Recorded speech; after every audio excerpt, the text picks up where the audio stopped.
Hello दोस्तों, स्वागत है आपका आपके अपने YouTube चैनल पर। आज हम आप सभी लोग के लिए एक बहुत प्यारी सी कजरी गीत लाए हैं। अगर आप हमारे चैनल पर नए हैं तो चैनल को सब्सक्राइब कर लीजिए, क्योंकि हम आपके लिए इस तरह के वीडियोस लाते रहते हैं। गाना कैसा लगा कमेंट में लिखिएगा।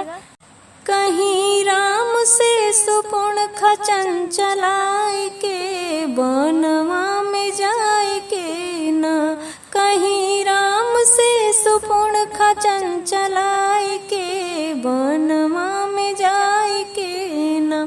राम कर लो मुझसे शादी बन में रहेगी आजादी। राम कर लो मुझसे शादी बन में रहेगी आजादी। राम रख लया पंदुलहिनी बनाए के बनवा में जाए के ना।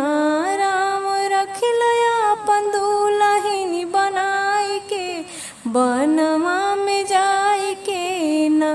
बोली राम से सुपुण खचन चलाए के बनवा में जाए के ना।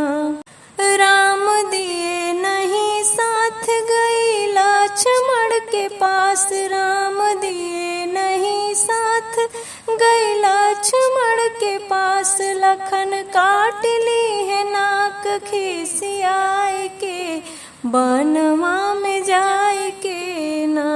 लखन काट ली है नाक खिसियाए के बनवा में जाए के ना। कहीं राम से सुपुण खचन चलाए के बनवा में जाए के ना।